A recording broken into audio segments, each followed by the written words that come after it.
Palabra y vida. Con el padre Manuel Horta, desde Sevilla.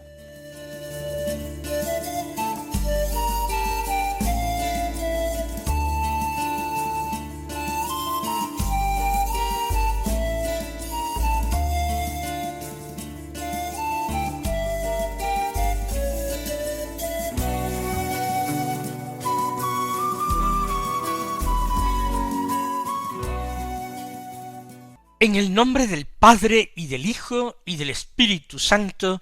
Amén. Alabados sean Jesús y María. Muy buenos días, queridos amigos, oyentes de Radio María y seguidores del programa Palabra y Vida. Hoy es el sábado de la 33ª semana del tiempo ordinario. Un sábado que es 23 de noviembre. Y la Iglesia celebra la memoria de San Clemente I, el cuarto Papa, contando como primero a San Pedro el Apóstol, el tercer sucesor de Pedro.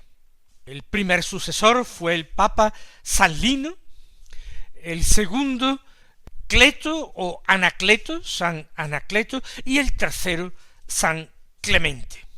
Fue un Papa romano, probablemente Clemente romano, gobernó en una fecha incierta, pero seguramente a finales del siglo I. Conservamos de él una carta dirigida a los corintios, trabajando por la paz en la Iglesia y en las comunidades de la Iglesia, y la tradición quiere que muriera como todos sus antecesores y sus sucesores, por otra parte, que muriera mártir. Se le arrojó al agua con un ancla, según la tradición, atada a los pies para que le llevara al fondo. Luego, milagrosamente, los cristianos recuperaron su cuerpo, al que sepultaron y dieron culto, pues lo veneraron como valiente y verdadero testigo de Cristo.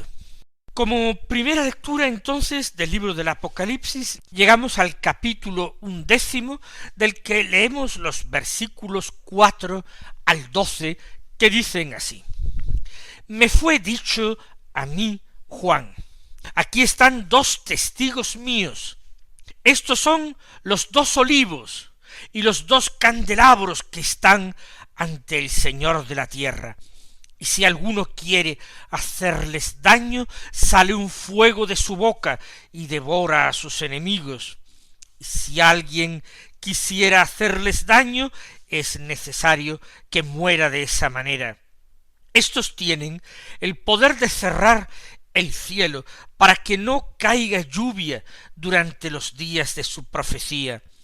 Y tienen poder sobre las aguas para convertirlas en sangre y para herir la tierra con toda clase de plagas siempre que quieran.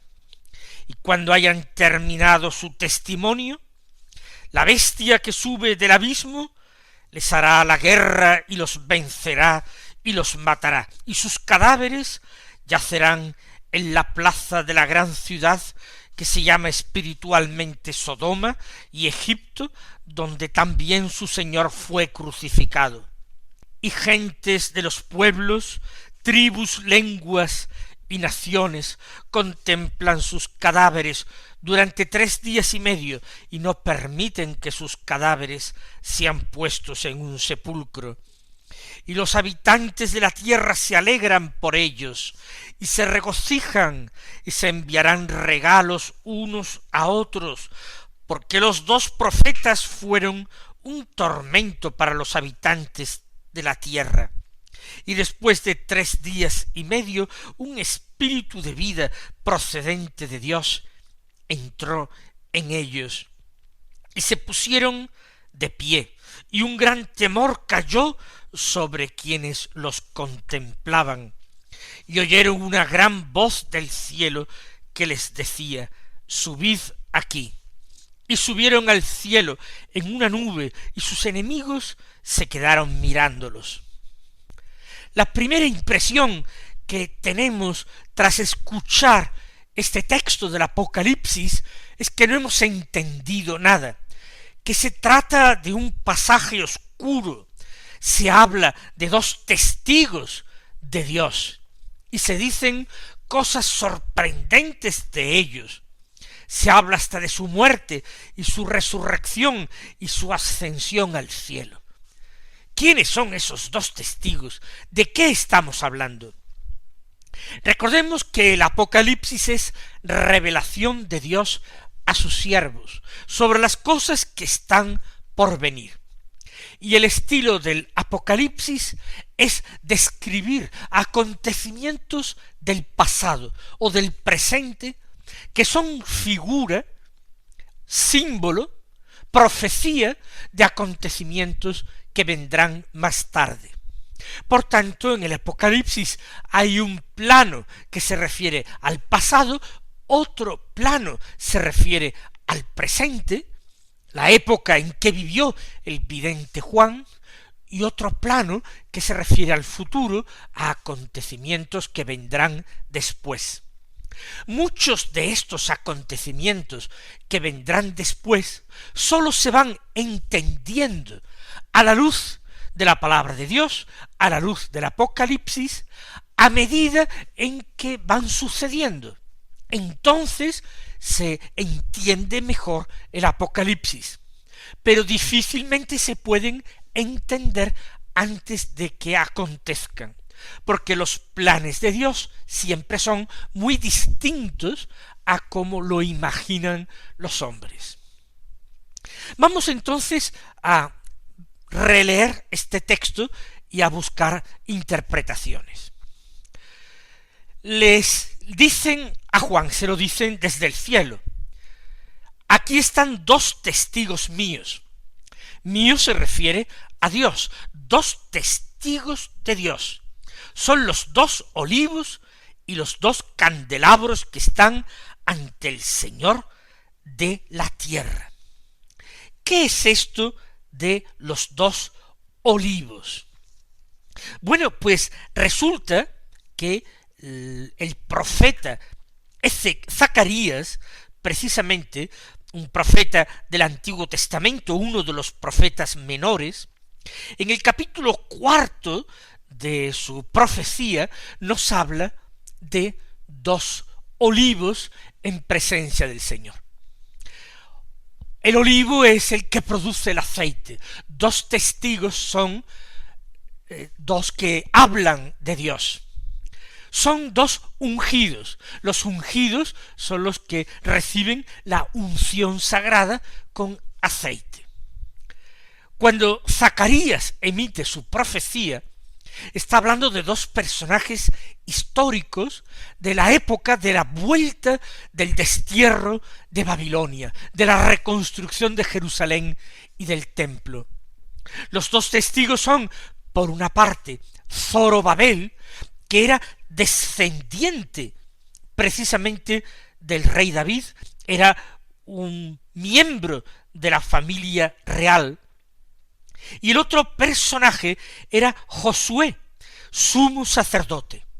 Era, por tanto, el representante del poder religioso del pueblo, sumo sacerdote Josué, y el representante del poder civil, que es un poder también religioso, el descendiente de David, Zorobabel. Son dos ungidos, porque tanto el sacerdote como el rey eran en Israel ungidos con aceite. Esos son los dos olivos, esos son los dos testigos de Dios en la época del Antiguo Testamento.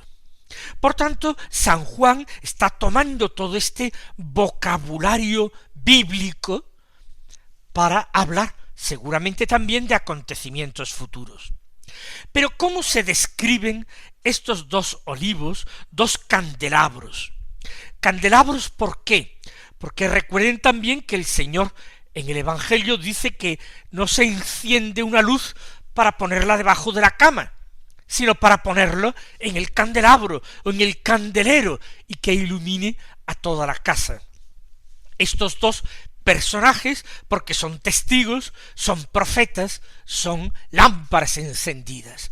Son dos ungidos, dos olivos, y dos testigos, dos profetas, son dos candelabros. Se dice de ellos lo siguiente: sale de ellos fuego de su boca y devora a sus enemigos. Si alguien quiere hacerles daño, y muere si quieren hacerles daño. Y por otra parte dice que tienen poder para cerrar el cielo para que no caiga la lluvia durante los días de su profecía. Fíjense que estos dos rasgos coinciden con hechos del profeta Elías, el máximo representante de la profecía de Israel. Elías hizo bajar fuego del cielo contra quienes querían hacerle daño y sobre todo sobre quienes se oponían al culto del verdadero Dios, los profetas de Baal. Bajó fuego del cielo, consumió la víctima de Elías, y Elías, ante el pueblo asombrado y lleno de santo temor de Dios, ordenó la muerte de los 400 profetas de Baal. ¿Qué más signos se atribuyen a estos dos olivos, a estos dos candelabros? Dice que tienen poder para convertir las aguas en sangre, para herir la tierra con toda clase de plagas, siempre que quieran. ¿Quién realizó estos signos? Convertir el agua en sangre, enviar una serie de plagas. Pues fue Moisés. Moisés convirtió las aguas del Nilo en sangre, golpeándolas con su cayado. Moisés hizo venir sobre el faraón y su pueblo una serie de plagas para que el faraón, símbolo del mal y de la opresión, consintiera en liberar al pueblo de Israel. Por tanto, ese segundo olivo, ese segundo candelabro, ese segundo testigo de Dios es Moisés, que es el representante de la ley, el símbolo de la ley. Elías y Moisés, los profetas, la ley. Precisamente en el momento de la transfiguración del Señor, aparece Jesús en su gloria, acompañado de estos dos personajes que conversan con él, que están en estrecho contacto con él. Moisés y Elías, dos ungidos de Dios, dos candelabros que transmitieron la luz de Dios, y al mismo tiempo dos profetas que hablaron de parte de Dios. Por tanto, hay una segunda lectura. La primera lectura es histórica, serían Zorobabel, príncipe de la casa de Judá, descendiente de David, y el sumo sacerdote Josué. Esta sería la primera lectura a partir del profeta Zacarías. Una segunda lectura, mucho más amplia, más simbólica, serían Moisés y Elías, estos dos personajes. Y dice el vidente Juan en el Apocalipsis que cuando hayan terminado su testimonio, la bestia que sube del abismo les hará la guerra y los vencerá y los matará. Y sus cadáveres yacerán en la plaza de la gran ciudad, que se llama espiritualmente Sodoma y Egipto, donde también su Señor fue crucificado. ¿De qué ciudad estamos hablando? Sodoma y Egipto son representaciones del pecado. El Señor fue crucificado en Jerusalén, que por otra parte es la ciudad santa, una ciudad santa que había llegado a corromperse de tal manera que terminó dando muerte a su Redentor y a su Mesías Jesús. Podíamos identificar esa ciudad grande que se llama espiritualmente Sodoma y Egipto con Roma. Y aquí entonces tenemos una tercera lectura contemporánea para el vidente Juan. No ya es la lectura histórica del profeta Zacarías, no es la lectura simbólica, Moisés y Elías, ahora es la lectura actual de la época en que Juan escribe el Apocalipsis. Esa ciudad, Roma, es donde reciben la muerte dos testigos eminentísimos de Jesús, Pedro y Pablo, cuya muerte es llegada a conocer por el vidente Juan, que sobrevive a ambos. Allí son muertos estos dos grandes testigos, Pedro y Pablo.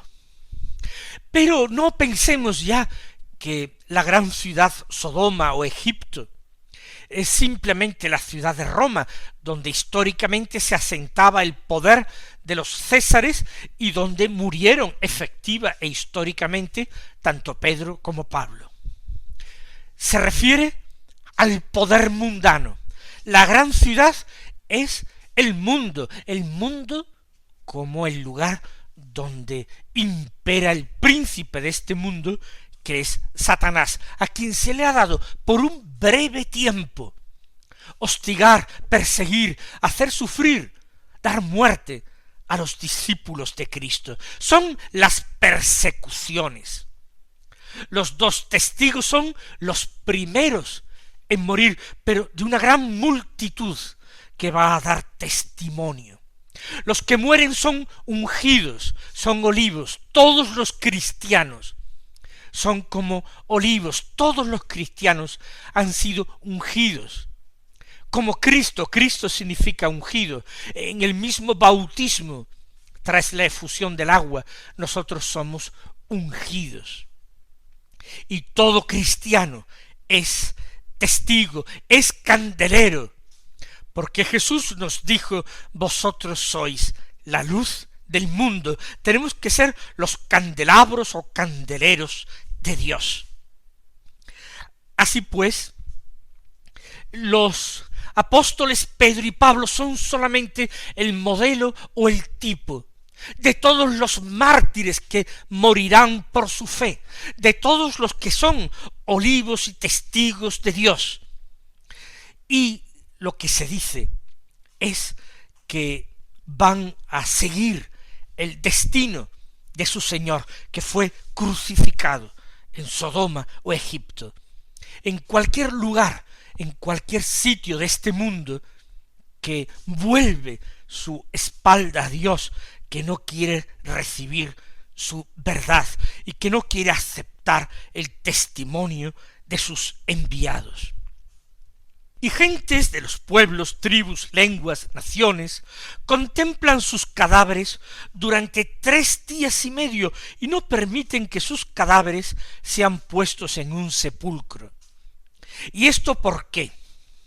Porque el mundo odia a Cristo y odia a los discípulos de Cristo y a los enviados de Cristo.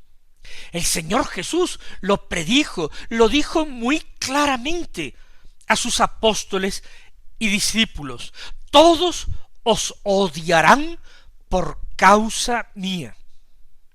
Si al Maestro lo persiguieron, ¿cuánto más a los discípulos los perseguirán también?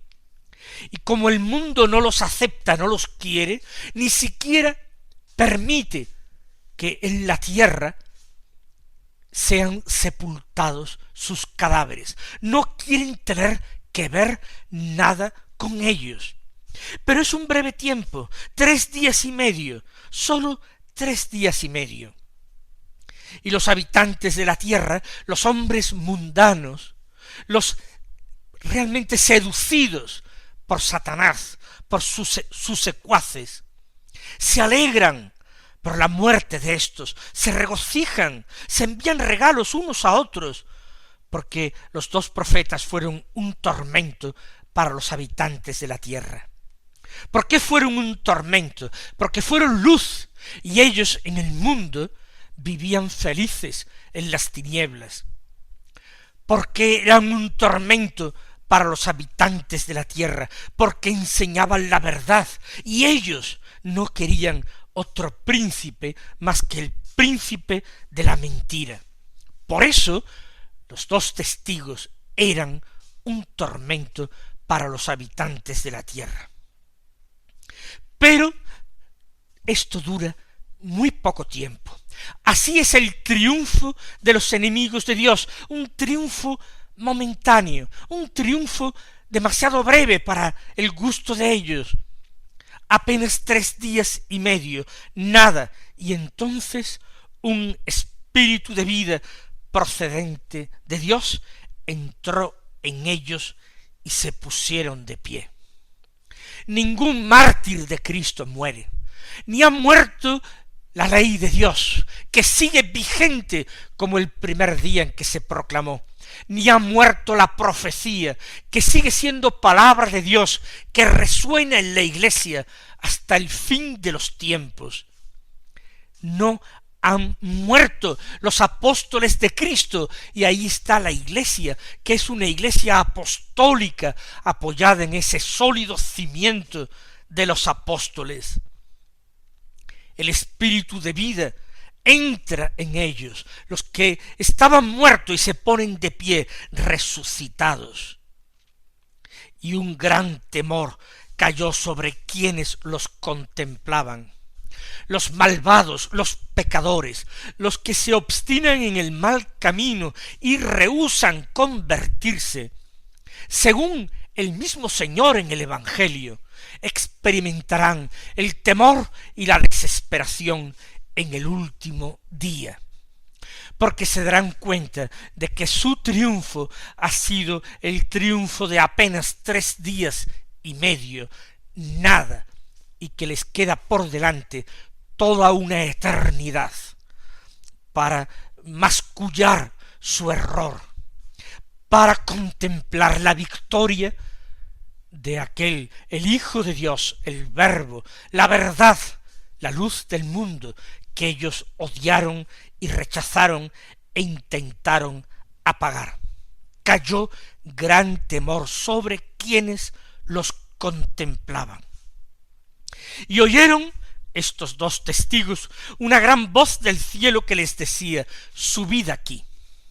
Es el triunfo de los mártires, el triunfo de los testigos. Subid aquí. El Señor lo había prometido, para que donde esté yo, estéis también vosotros conmigo. Y subieron al cielo en una nube, y sus enemigos se quedaron mirándolos, con asombro, también, como hemos dicho, con temor. Mis queridos hermanos, vamos a dar gracias al Señor por estos grandes secretos que nos descubre el Apocalipsis, por esta lectura o interpretación que nosotros podemos hacer desde la situación presente, y conforme pasa el tiempo, se irán descubriendo nuevamente significados que todavía no alcanzamos a descubrir, y nos daremos cuenta cómo el Señor es veraz y todas sus palabras se cumplen. El Señor os colme de bendiciones, y hasta mañana si Dios quiere.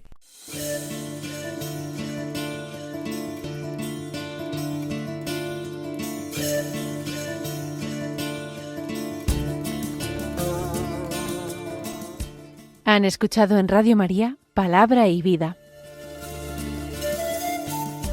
un programa que dirige el Padre Manuel Horta.